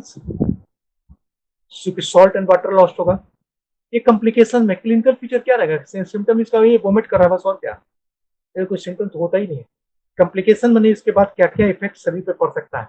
तो पहले तो डिहाइड्रेशन का सिम्टम आ जाएगा, तो वाटर एंड सॉल्ट लॉस्ट हो रहा है, खासकर पोटेशियम लॉस्ट हो रहा है। जब स्टूल पास आउट होता है ना, तो उसमें सोडियम ज्यादा लॉस्ट होता है, और वोमिटिंग के कंडीशन में पोटेशियम बहुत ज्यादा लॉस्ट होता है। हाइपोटेंशन, ब्लड प्रेशर से नीचे गिरने लगेगा। लेथार्जी, सुस्त हो जाएगा शरीर, काम करने में असमर्थ महसूस करेंगे। डिलीरियम, डिलीरियम मैंने कंफ्यूजन का स्टेज डेवलप करेगा। कई बार किस जगह पे हो पहचान मुश्किल हो जाएगा, आदमी का पहचानना मुश्किल हो जाएगा, मतलब डिसओरिएंटेड टाइप का बिहेव करना शुरू कर सकते हैं। एमनीसिया, नींद नहीं पड़ना, सॉल्टी का हमेशा एमनीसिया, रात भर बड़बड़ करना, इस ढंग का प्रॉब्लम सामने आ जाएगा। एंड लॉस ऑफ कॉन्शियसनेस, अगर अगर एक्सेसिव अमाउंट में वोमिट लॉ की वजह से लॉस्ट किया है सॉल्ट एंड वाटर, तो लॉस ऑफ कॉन्शियसनेस, हाइपोवैल्मिक शॉक का स्टेज वहां पे सामने आ जाएगा।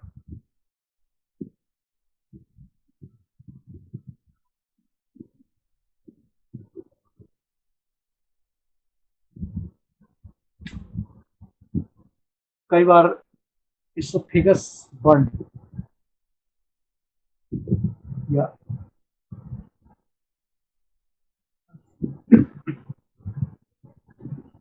अल्सरेशन ऑफ ऑसोफेगस, वोमिट करते करते रैप्चर हो जाता है, छिला जाएगा, और छिला जाएगा ना, वो भी अल्सरेशन का रूप ले लेता है।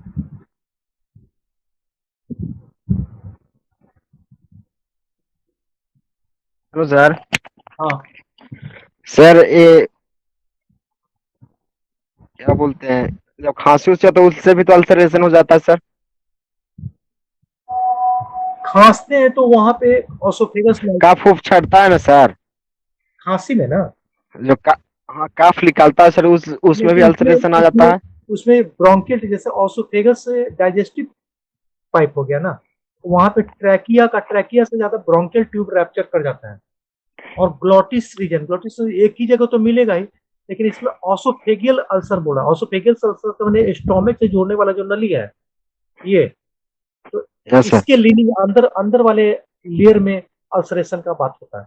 और ये जो बात कर रहे हैं ना, तो आपको जो कफिंग के दौरान होता है ना, ये ग्लॉटिस का रीजन ऊपर वाला फेरेंजियल एरिया में होता है।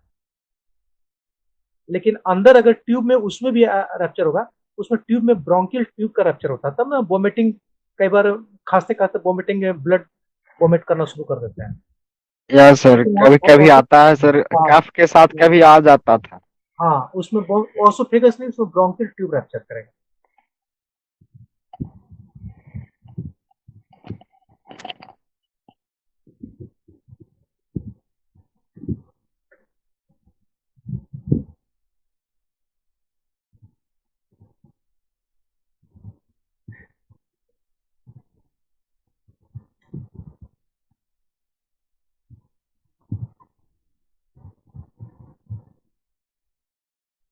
लास्ट ट्रीटमेंट पे आते हैं।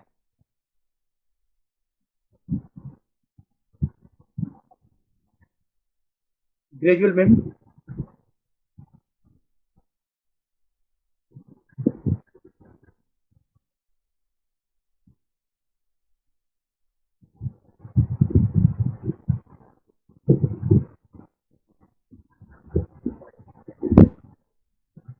धीरे धीरे करके, ग्रेजुअली में धीरे धीरे वाटर इनटेक, क्योंकि वाटर लॉस्ट करेगा और ये हाइपोबार्मिक शॉक की तरफ बढ़ रहा है, तो थोड़ा थोड़ा थोड़ा करके पानी ये लगातार पिलाते जाएंगे कि पानी की कमी शरीर में ना हो। कभी फुल ऑफ ग्लास नहीं देंगे, ग्रेजुअल का मतलब है थोड़ा थोड़ा करके देंगे, लेकिन खाली भी नहीं छोड़ेंगे, लगातार पानी देते रहेंगे। अवॉइड एनी सॉलिड फूड, किसी भी हालत में कोई सॉलिड फूड वहां पे नहीं देंगे, खतरा बना हुआ है। अगर दे देते हैं और वोमिटिंग कर दिया, ठीक है, वोमिटिंग कर दिया ना, तो अगर सॉलिड फूड है तो कई बार वो जैसे ये,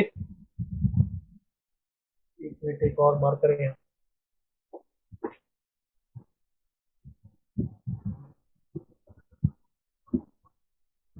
ये ऑसोफेगस हो गया, और उसके ठीक आगे ट्रैकिया होता है, एकदम ठीक आगे, दोनों ट्रैकिया आगे होता है गर्दन में, और ऑसोफेगस पीछे की ओर होता है।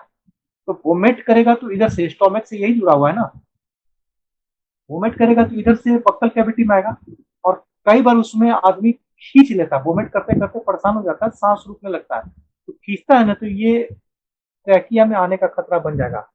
And respiratory choke, the stage of asphyxia, मैंने सड़क जाने का स्टेज डेवलप करेगा, और कई बार ये जानलेवा साबित हो जाता है। तो किसी भी स्थिति में पेशेंट को किसी भी स्टेज में सॉलिड डाइट वहां पर अवॉइड करेंगे, इसलिए नहीं कि वो अनडाइजेशन रह जाएगा, वो तो है ही, इसलिए कि कहीं ऐसा ना हो कि ये बाहर वापस बक्कल के बिट में आए, वहां से एस्पायरेट करके रिस्पायरेटरी ट्यूब में न चला जाए और उसकी जान चली जाए। इस खतरा से बचने के लिए सॉलिड डाइट को ऑलवेज अवॉइड। खाए बिना थोड़ी कोई मरता है, 4 दिन बिना खाए के जिंदा नहीं रहता, 11-11 दिन जिंदा रह जाते हैं लोग। पानी कमना नहीं चाहिए, पानी और सॉल्ट नहीं कमना चाहिए, खाने से बहुत ज्यादा फर्क नहीं पड़ता, एक दिन नहीं खाएंगे तो क्या हो जाएगा।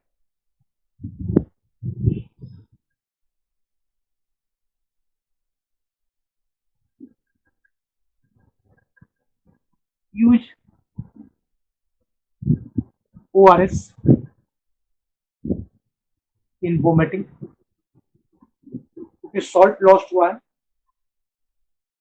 और लगातार हो रहा है। अगर थोड़ा बहुत के लिए नहीं देते, लेकिन लगातार अगर वोमिटिंग हो रहा है तो ORS यहाँ पर देना होगा, या पेडिलाइट, कोई इस ढंग का इलेक्ट्रोलाइट बैलेंस के लिए देना होगा।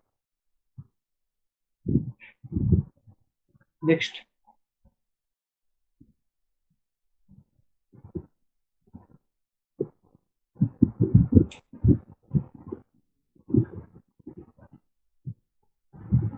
ये प्रेग्नेंट के लिए है, प्रेग्नेंट वुमेन को मालूम है ऐसा होगा, और खासकर उनको मॉर्निंग सिकनेस,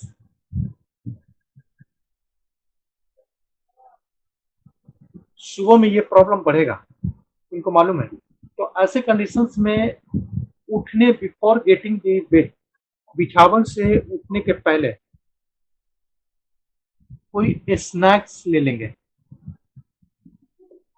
हाँ, कोई snacks high proteins,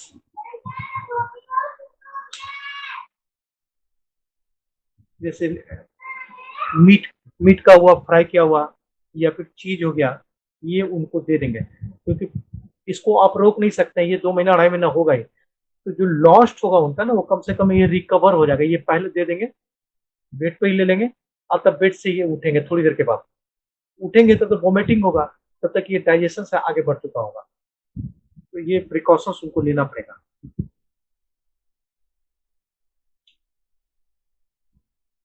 and other conditions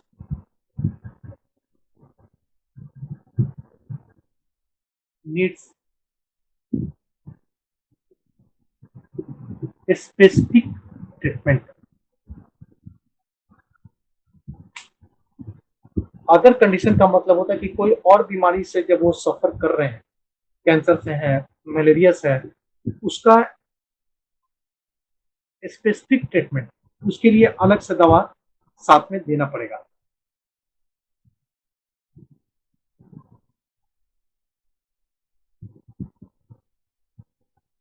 next आता है प्रिवेंशन। इससे कैसे कैसे प्रिवेंट करेंगे, तभी लास्ट में हम मेडिसिन पे आ जाएंगे।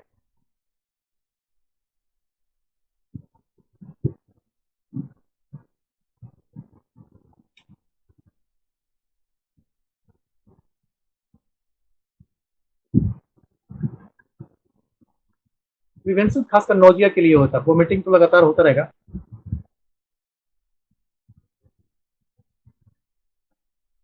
स्मॉल ईटिंग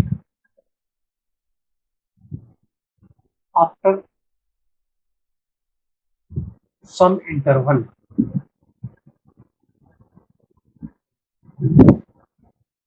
पहला थोड़ा खाना, जो 2 बार 3 बार ज्यादा खाना खाने से बढ़िया है। सुबह दोपहर रात 3 टाइम तो बढ़िया से खाना खाते हैं हम लोग, तो वो लगातार खाने से बढ़िया है थोड़ा थोड़ा खाना कुछ कुछ देर पर खाते रहना चाहिए।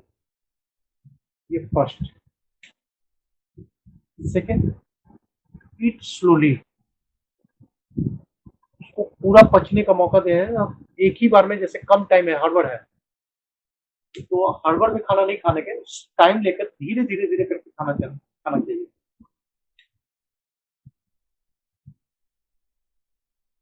अवॉइड हार्ड डाइट, कड़ा खाना, खासकर स्पाइसी फैटी सब्सटेंस उस समय अवॉइड कर देना चाहिए। मिल्क भी, इवन मिल्क भी अवॉइड कर देना चाहिए।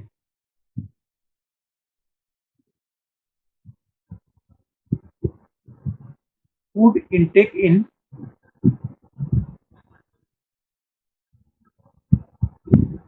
calm environment, calm environment बने एकदम शांतपूर्ण जगह पे खाना आराम से खाना चाहिए।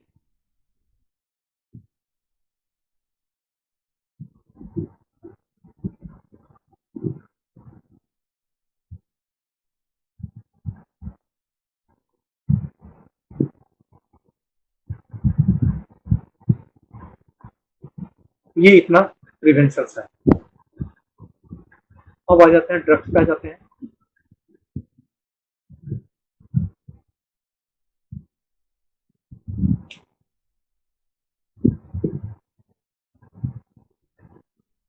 ड्रग्स थेरेपी,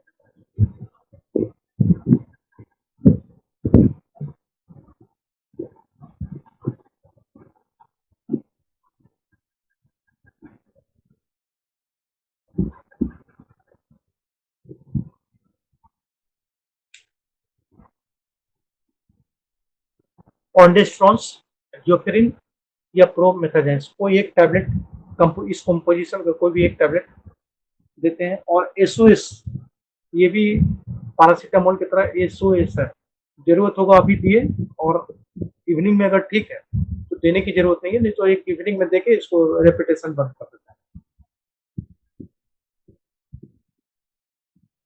अगर एक लाइन में बात करें, अगर आपसे कोई पूछेगा तो इतना नहीं बताना है आपको।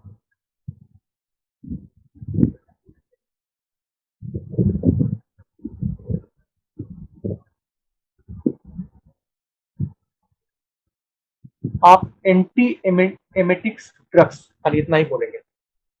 एंटी एमेटिक्स ड्रग्स का मतलब है वोमिटिंग्स या नौजिया को रोकने वाला दवा देंगे। तो आप इतना, कोई भी पूछेगा क्या ड्रग्स प्रोटोकॉल आपका होगा, तो सिर्फ एक शब्द बोलना आपको, एंटी एमेटिक्स ड्रग्स वहां पे देंगे।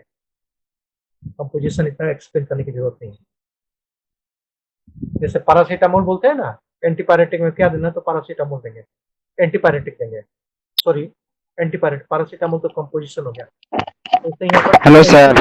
हाँ सर ये तीनों कंपोजिशन है? ये तीनों कंपोजिशन है, और ये इन तीनों कंपोजिशंस को इसके अंडर में एंटी इमेटिक्स ड्रग्स, एंटीमिटिक्स माने वोमिटिंग्स को प्रमोट करने वाला से रोकने वाला दवा, तो एंटी एंटीमिक्स में ये सब आता है।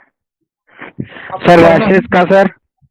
एनेस्थीसिया में पढ़ना है, नेक्स्ट जब आएंगे ना, अब एक दो टॉपिक से बचा हुआ, उसके बाद इसी पर आएंगे, ये और पढ़ना है आपको, एनेस्थीसिया में पढ़ाएंगे।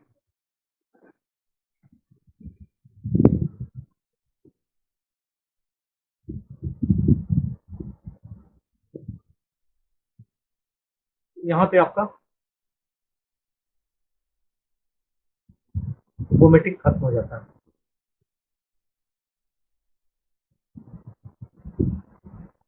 एक मिनट सिलेबस देखने दीजिए, नेक्स्ट टॉपिक क्या है।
छोटा सा डिजीज है पॉलीमिया।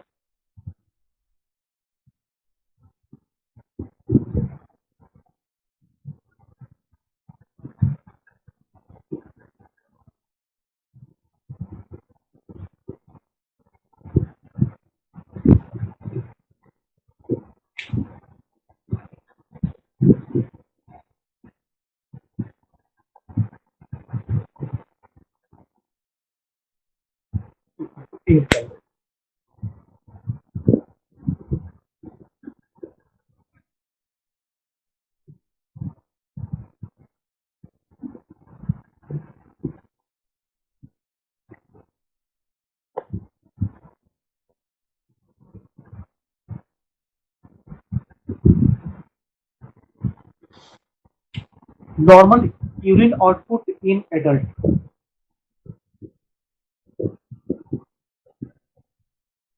कई बार बोले हैं 1500 ml पर 24 आवर, 24 घंटा में 1500 ml नॉर्मल यूरिन आउटपुट है।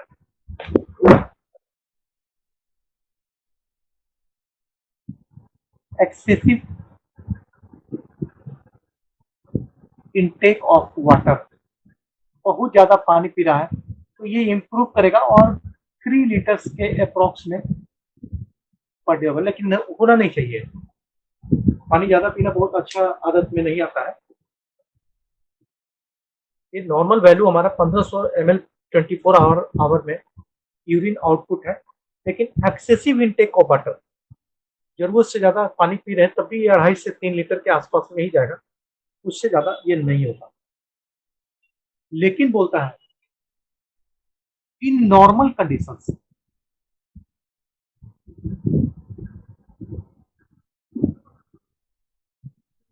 Increase urine output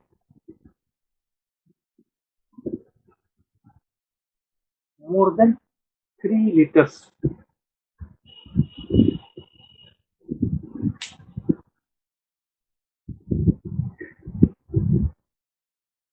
normal condition बता रहा है, नॉर्मल कंडीशन में एक्सेसिव वाटर इनटेक ये वाला सिचुएशन नहीं आया है, ये वाला सिचुएशन में नॉर्मल खाना पीना में ये मोर देन 3 लीटर से ज्यादा यूरिन आउटपुट हो रहा है। कंसीडर अंदर पॉलीयूरिया, पॉलीयूरिया पॉली मैंने कई बार या ज्यादा, यूरिया मतलब यूरिन का एक्सप्रेशन, तो ये कंडीशन पॉलीयूरिया की बार बार पेशाब करने जाना या जरूरत से ज्यादा पेशाब होना, ये दोनों डिजीज पॉलीयूरिया के अंदर जाता है। अब ये कई बार डिजीज के रूप में सामने आएगा और कई बार कई डिजीज दूसरे डिजीज का सिम्टम के रूप में सामने आता है। या तो कोई दिक्कत समझने में? पॉलीयूरिया माने कई बार या ज्यादा, यूरिया माने एक्सक्रेशन ऑफ यूरिन। हमारा नॉर्मल वैल्यू 1500 ml इन 24 घंटा, एंड एक्सेसिव अगर बहुत ज्यादा हुआ, पानी ज्यादा पी रहे हैं, कुछ ऐसा जैसे कंटिन्यू 10 ग्लास 12 ग्लास से चाय पी रहे हैं, तो ये बढ़ेगा, बढ़ के 3 लीटर्स तक जाएगा। या अल्कोहल कोई कंजम्प कर रहा है तो अल्कोहल के साथ वाटर भी लेगा, तो जितना लिया है वो बाहर आएगा, तो 3 लीटर्स मान के चल रहे हैं। लेकिन नॉर्मल कंडीशन मैंने ये वाला स्टेज जो 1500 होना चाहिए था, उस स्टेज में 3 लीटर से ज्यादा अगर हो रहा है तो condition is called polyuria.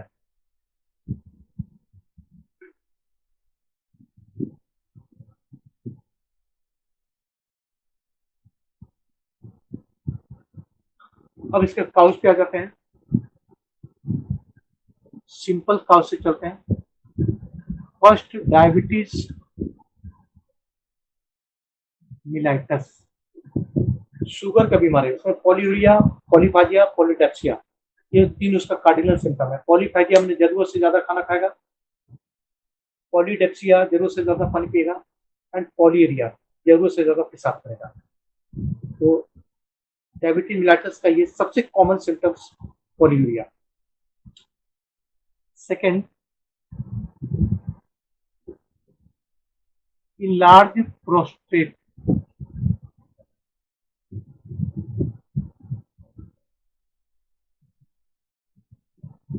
Mail का प्रॉब्लम है, फीमेल में प्रोस्टेट होता नहीं है। प्रोस्टेट इनलार्ज हो गया, ये खासकर अप्रॉक्स 50 इयर्स एबव, ये भी यंग स्टेज का प्रॉब्लम नहीं है, 50 साल के बाद का प्रॉब्लम है। तो 50 इयर्स अक्रॉस अगर प्रोस्टेट बढ़ गया हो किसी पर्सन का, तो यहाँ पे पॉलीयूरिया का सिम्टम सामने आ सकता है।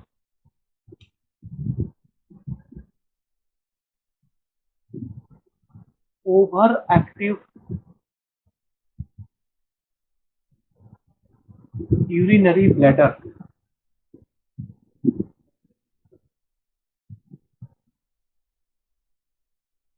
ओवर एक्टिव यूरिनरी ब्लैडर का मतलब है कि जरूरत से ज्यादा उसमें यूरिनरी ब्लैडर में कॉन्ट्रेक्शन चल रहा है। कॉन्ट्रेक्शन तो होता ही रहता है, लेकिन जरूरत से ज्यादा कॉन्ट्रेक्शन हो गया तो थोड़ा थोड़ा देर में ये यूरिन को बाहर करना शुरू करेगा, कंजर्व नहीं रखेगा।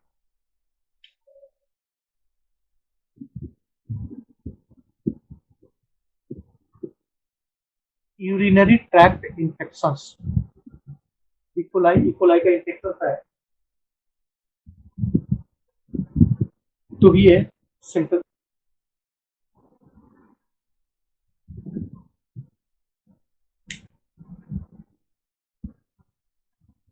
नेक्स्ट,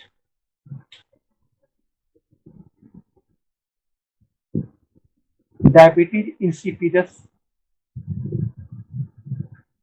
डायबिटीज इंसिपिडस माने एंटी डायरेटिक हार्मोन्स का कमी हो जाना, इस स्टेज में भी होगा। उसमें प्रेगनेंसी में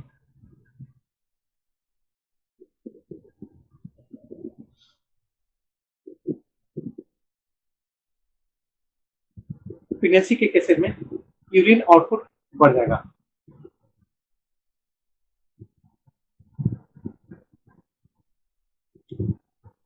उसका जो रीनल फेल्यूर, किडनी का प्रॉब्लम है, डैमेज हो गया, उस समय भी ये यूरिन आउटपुट बढ़ेगा। Liver disease,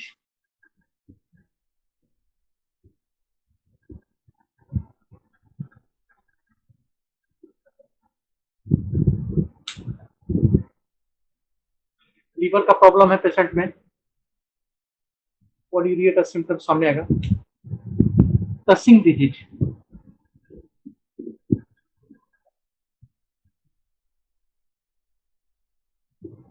causing disease excessive amount of secretion of adrenal gland, जो सुप्रारीनल ग्लैंड है उससे एक्सेसिव अमाउंट का सिक्रेशन होता है, और कसिंग सिंड्रोम।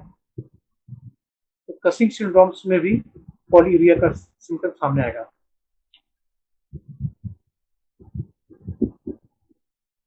हाइपरकैलमिया,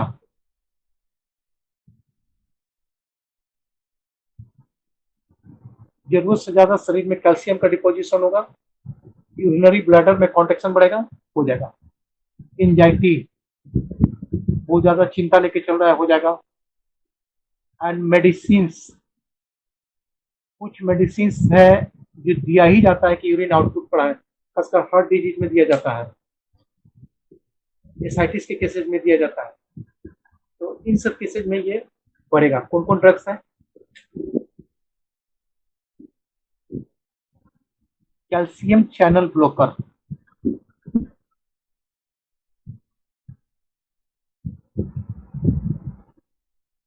डाईयूरेटिक्स,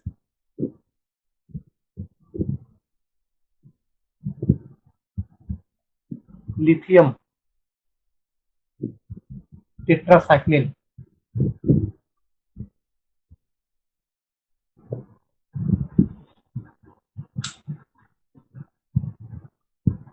ये सब दवा चलेगा, बढ़ेगा। इसके अलावा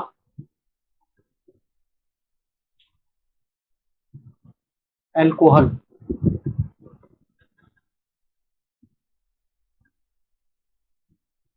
कैफीन, ज्यादा अल्कोहल या कॉफी पीना, वो भी पॉलीयूरिया को बढ़ाएगा।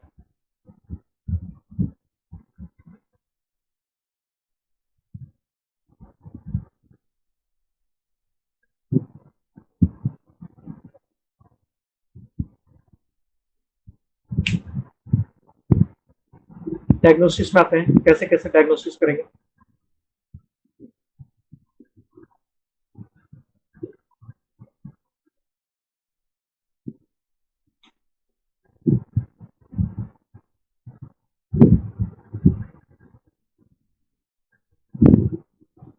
फर्स्ट सिम्टम, जरूरत से ज्यादा पेशाब कर, यूरिन हो रहा है, उसके आधार पर फिजिकल एग्जामिनेशन, फिजिकल एग्जामिनेशन में प्रोस्टेट का प्रॉब्लम है, किडनी का प्रॉब्लम है, लीवर का प्रॉब्लम है, तो हैंड से फिल्ट करके उसको हम लोग देख सकते हैं।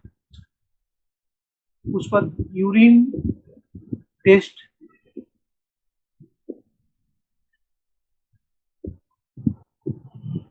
देखना है कि 24 घंटा में क्या रिजल्ट है यूरिन आउटपुट का, और क्या निकल, यूरिन में क्या निकल, शुगर निकल रहा है या फिर एल्ब्यूमिन निकल रहा है, प्रोटीन निकल रहा है। तो ये सब टेस्ट से पता चलेगा कि प्रॉब्लम क्या है।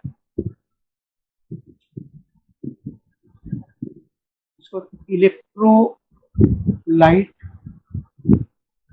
टेस्ट, इसमें कैल्शियम,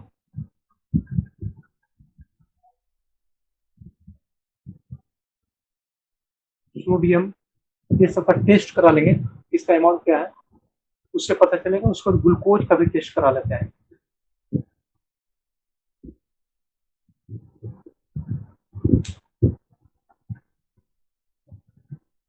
लास्ट में हार्मोनल्स,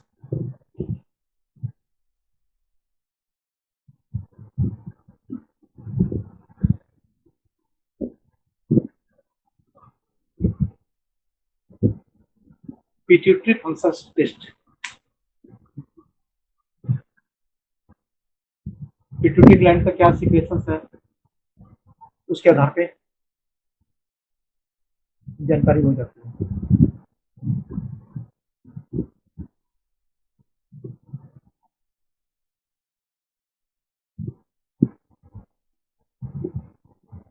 ट्रीटमेंट करते हैं लास्ट।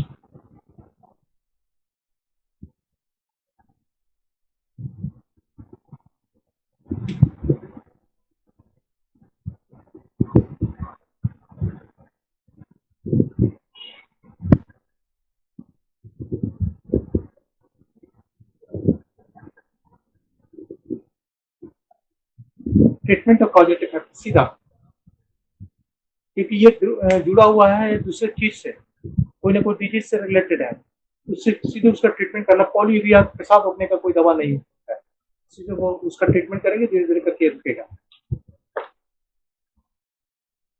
उसके अवॉइड अल्कोहल एंड कैफीन, जिनको ये प्रॉब्लम है अल्कोहल या कैफीन से उनको बचना होगा।